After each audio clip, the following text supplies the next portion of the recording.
In tempi di tante guerre, conflitti, separazioni, divisioni, distanziamenti, è ancora possibile pensare ad un mondo diverso?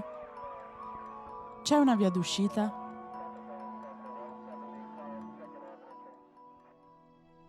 Sì, nel mondo esistono tante iniziative verso una società più giusta. La Mariapoli Foco è una di queste. È un laboratorio di fraternità. È una delle cittadelle del movimento dei focolari, fondato da Chiara Lubich nella città di Trento, in Italia, durante la Seconda Guerra Mondiale. Il movimento ha come scopo quello di cooperare alla costruzione di un mondo più unito, spinto dalla preghiera di Gesù al Padre, perché tutti siano una sola cosa.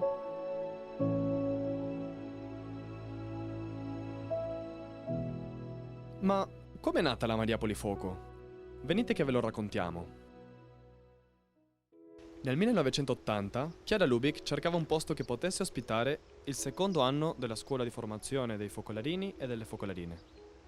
Le arriva dopo la notizia che i padri salvatoriani avevano messo in vendita questo edificio a Monté, un terreno esteso su 5 ettari, con aree edificabili, case, una chiesa e persino un cimitero privato. Dopo averla visitata, Chiara decide che questo era il luogo adatto. È stata Palmira Frizzera, una delle prime focolarine, a venire qui a Monté per seguire i lavori. Ma lasciamo che sia lei a raccontarci la sua esperienza.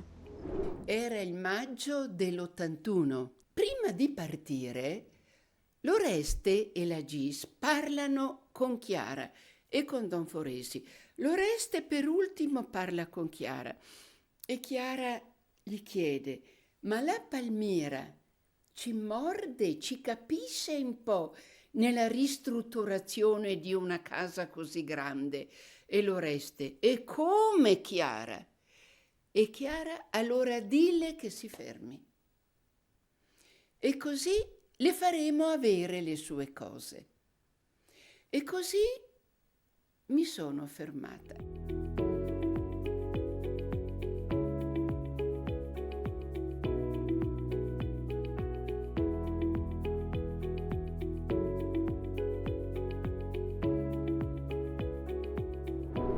Ma come mai si chiama proprio Mariapoli Foco? Allora, una Mariapoli è un luogo moderno, fatto di aziende, negozi, scuole, chiese, luoghi di incontro e di svago.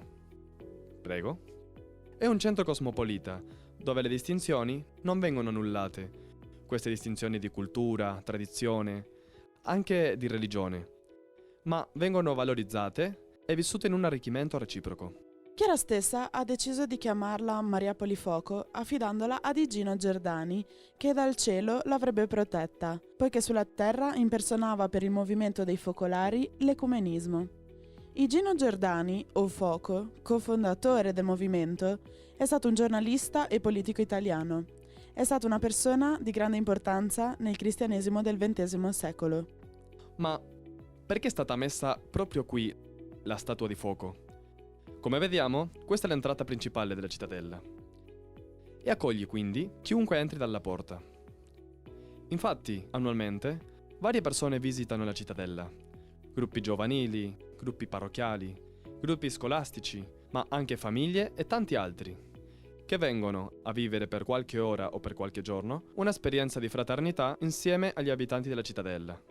Ma c'è anche qualcuno che viene alla Mariapoli per rimanerci per un tempo più lungo. Infatti, da più di 40 anni, la Mariapoli Foco forma nuove generazioni di uomini e di donne alla spiritualità dell'unità. Chiara, Martin, ma voi non venite a lezione con noi? Sì, Certo, andiamo!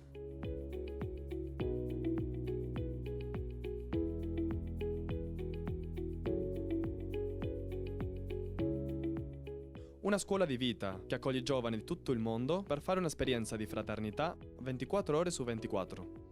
una scuola che forma persone pronte al dialogo con ogni realtà sociale. Ma venite, vediamo in cosa consiste. E mi raccomando, in silenzio, che stanno facendo lezione.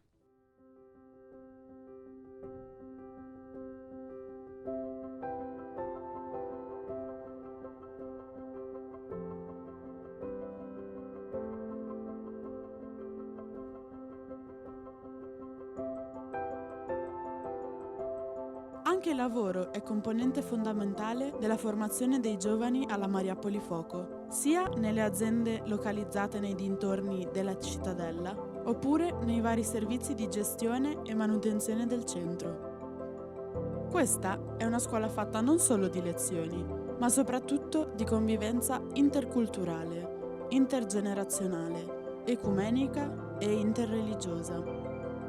Non mancano i momenti di festa, di preghiera, di gioco, di incontri, insomma, per stare insieme. Essere famiglia, un'unica e grande famiglia che poi abbraccia tutto il mondo. Mariapoli Foco, dove tutta la vita è una palestra di unità. Un'utopia realizzata di un mondo fraterno e unito, che poi si sperimenta in una piccola città.